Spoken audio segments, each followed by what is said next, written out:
അഹഡുണ്ടുണ്ടും Pepe കുഴൽമേളമായി സൈമന്റെ kitchen തുറന്നു. എല്ലാരും പോന്നോളൂ, wire നിറയെ തിന്നേച്ചു പോകാം. ഹായ് ഫ്രണ്ട്സ്, എല്ലാവർക്കും സൈമൺസ് കിച്ചണിലേക്ക് സ്വാഗതം. ഇന്ന് ഞാനൊരു പ്രത്യേക വിഭവമാണ് നിങ്ങൾക്ക് വേണ്ടി തയ്യാറാക്കുന്നത്. ഓൾറെഡി പലതും ഉണ്ടാക്കി കഴിഞ്ഞു കേട്ടോ, കാരണം എല്ലാം കൂടെ കാണിക്കാനുള്ള സമയമില്ലല്ലോ. അതുകൊണ്ട് ഈ വിഭവത്തിൻ്റെ പേരാണ്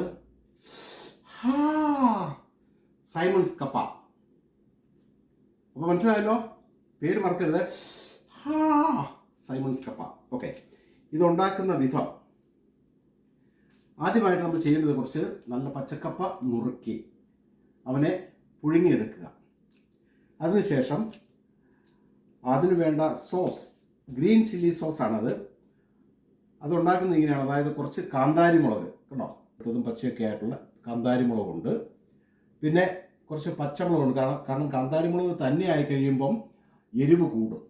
പിന്നെ അതുകൊണ്ട് കുറച്ച് പച്ചമുളക്, കുറച്ച് വാളംപുളി, പിന്നെ ഉപ്പ്. അത് കഴിഞ്ഞ് പിന്നെ വേണ്ടത് വെളിച്ചെണ്ണ. ഇത് വേണം, നല്ല ഒന്നാന്തരം ഓർഗാനിക് വെർജിൻ ഇവിടെ കിട്ടും. അപ്പോൾ അത് ചെയ്യേണ്ട വിധം ഇങ്ങനെയാണ്. പിന്നെ ഉള്ളി, ഞാൻ ആ ഉള്ളിയെ കൊണ്ട് മാറ്റി വെച്ചേക്കും. പിന്നെ അടുത്ത ഐറ്റമാണ് ഉള്ളി, നമ്മുടെ ചെറിയ ഉള്ളി. ചെയ്യേണ്ടത് കുറച്ച് കാന്താരി മുളക് എടുത്ത് ആണെങ്കിൽ അത് അരകല്ലിൽ വെച്ച് അരച്ചെടുക്കാം. ഇവിടെ പിന്നെ അരകല്ലിൻ്റെ സമ്പ്രദായമൊന്നും ഇല്ലാത്തതുകൊണ്ട് ഇത് ഇങ്ങനെ ഇടിച്ചെടുക്കാൻ ഇതിനകത്തേക്കാണ് വെക്കുന്നത്. ഇതിൻ്റെ തണ്ട് കളഞ്ഞ് ഇതിനകത്തിടുക. പിന്നെ ബാക്കി ഈ പച്ചമുളകും കൂടെ ഇട്ട്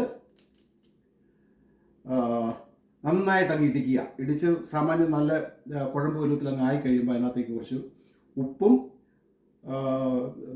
ഉപ്പും പിന്നെ വാളംപുളിയും ഉള്ളിയും കൂടെ ചേർത്ത് വീണ്ടും നന്നായിട്ട് ഇടിച്ച് നല്ലൊരു പേസ്റ്റ് പരുവത്തിലാക്കുക.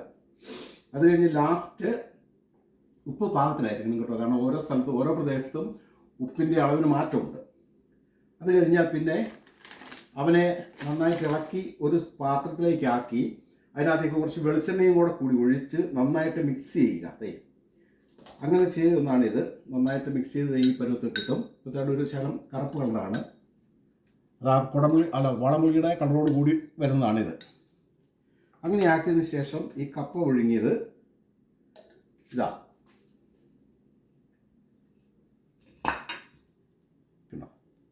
കപ്പ പുഴുങ്ങിയത് എടുത്തിട്ട് ഇവനെ ഒരു പ്ലേറ്റിൽ വിളമ്പിയിട്ട് അതിനകത്തേക്ക് കുറച്ച് ഈ മുളക് പൊട്ടിച്ചതും ഒക്കെ കൂടെ റെഡിയാക്കി വെച്ചിട്ട് അവനെ നമുക്ക് തിന്നുവാണെങ്കിൽ എന്തൊരു ടേസ്റ്റാണെന്ന് അറിയാമോ. ഇത് ഞാൻ ഉണ്ടാക്കിയതുകൊണ്ട് പറയുന്നതല്ല, ഇതൊന്ന് തിന്നു നോക്കണം. ഇന്ന് വരെ ഒരു ഷെഫും നിങ്ങൾക്ക് തന്നിട്ടില്ലാത്തൊരു റെസിപ്പിയാണിത്. അപ്പം മറക്കരുത്, ഇതിൻ്റെ പേരാണ്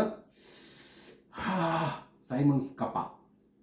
ഓക്കെ, പിന്നെ ഇത് ഞാനൊരു റെസിപ്പി തന്നിരിക്കുന്നു. പക്ഷേ ഇതിൻ്റെ ഈ കപ്പയുടെ സ്ഥാനത്ത് നമുക്ക് ചേന, ചേമ്പ്, കാച്ചില്, ഇങ്ങനെയുള്ള കിഴങ്ങ് വർഗ്ഗങ്ങളൊക്കെ ഉപയോഗിക്കാവുന്നതാണ്. അവയെല്ലാം ഉപയോഗിച്ച്, പക്ഷേ അതിനുള്ള കറി ഇത് മാത്രം മതി. അപ്പോൾ ഓരോന്നിനും അത് ചേമ്പാണെങ്കിൽ സൈമൺസ് ചേമ്പ്, ചേനയാണെങ്കിൽ സൈമൺസ് ചേന, ഇങ്ങനെയുള്ള പേരുകളിട്ട് അത് കഴിക്കാവുന്നതാണ്. അപ്പം മറക്കാതെ എൻ്റെ ചാനൽ കാണുക, സബ്സ്ക്രൈബ് ചെയ്യുക, ലൈക്ക് ചെയ്യുക. Okay, thank you very much.